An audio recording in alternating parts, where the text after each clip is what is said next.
Hi friends, ఎలా ఉన్నారు? బాగున్నారా? ఈరోజైతే మనం పల్లెటూరులో ఎక్కువ చేసుకునే కూర అండి. ఈ కూర దీని పేరు కలగూర అని కొంతమంది అంటారు, పులగూర అని కొంతమంది అంటారు. పులగూర అంటే ఏమీ లేవు, కూరగాయలన్నీ కలిపి చేసేదాన్ని కలగూర అని పులగూర అని రెండు అంటారు. నేనైతే ఈరోజు మా అత్త స్టైల్లో చేస్తున్నానండి. ఒక్కొక్కరు ఒక్కొక్క విధంగా చేస్తారు. నేనైతే మా అత్త స్టైల్లో చేస్తున్నాను. ఇప్పుడు దీనికి కావాల్సినవి చూద్దాము. పచ్చిమిరపకాయలు, చిక్కుడుకాయలు, బీరకాయ, బెండకాయలు, సొరకాయ, ముటిక్కాయలు, వంకాయలండి. నేను అన్నీ ఇలా కట్ చేసి పెట్టుకున్నాను. ముందుగానే కడిగి నానబెట్టుకున్నానండి. చింతపండు, మీకు కావాలంటే లెమన్ జ్యూస్ కూడా వేయచ్చు. ముందుగానే ఉడికించి పక్కన పెట్టుకుంటానండి. ముటిక్కాయలు స్టవ్ వెలిగించి పెనం పెట్టి అందులో కొద్దిగా వాటర్ పోసి పచ్చిమిరపకాయలు ఉడికించుకొని కొద్దిసేపు ఉడికించుకోండి. అందులోనే చిక్కుడుకాయ ముక్కలు, బీరకాయ ముక్కలు, బెండకాయ ముక్కలు, సొరకాయ ముక్కలు కూడా అందులోనే వేసేస్తానండి.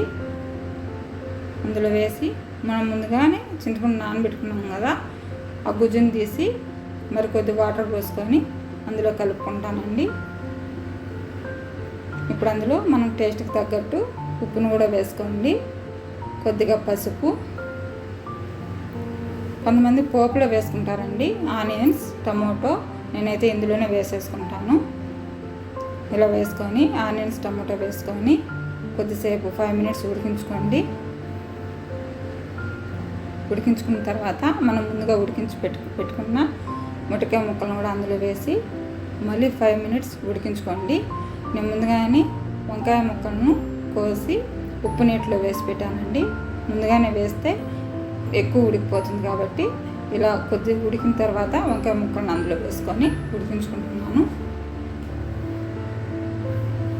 ఇలా వంకాయ ముక్కలను కూడా అందులో వేసి 5 minutes ఉడికించుకోండి.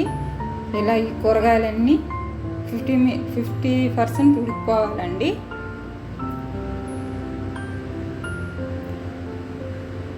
మీకు గాన నా రెసిపీస్ నచ్చినట్లయితే ప్లీజ్ సబ్స్క్రైబ్ మై ఛానల్ అండి. ఎవరైనా కొత్తగా చూస్తూ ఉంటే ప్లీజ్ సబ్స్క్రైబ్ చేసుకోండి. లైక్ చేయండి, షేర్ చేయండి, కామెంట్ కూడా పెట్టండి.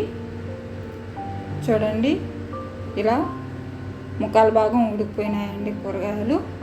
ఇలా ఉడికిన తర్వాత స్టవ్ ఆఫ్ చేసేయండి. స్టవ్ ఆఫ్ చేసి నేనైతే పల్లెటూరు స్టైల్లో చేస్తున్నాను కాబట్టి పల్లెటూరులో ఎక్కువ వాడుతూ ఉంటారండి. దీన్ని వడుం అంటారు. కాబట్టి పోపు దినుసులు కూడా వాడచ్చు. నేనైతే వడుం వాడుతున్నానండి. కరివేపాకు, ఎండుమిర్చి వాడుతున్నాను. ఇప్పుడు స్టవ్ వెలిగించి మరో పెనం పెట్టుకొని ఆయిల్ వేసుకోవాలి.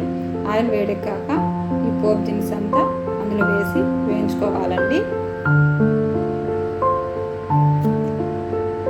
కొద్దిసేపు వేయించుకున్న తర్వాత అందులో మనం ఉడికించి పక్కన పెట్టుకున్న కూరను కూడా అందులో వేసి మరో 50 minutes ఉడికించుకోండి.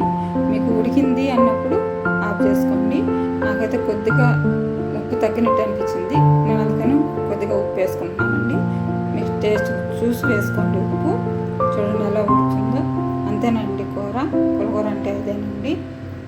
దీన్ని వేడివేడిగా రాగి ముద్ద చేసుకొని తింటే సూపర్గా ఉంటుందండి. పల్లెటూరులో ఎక్కువ చేసుకుంటాం.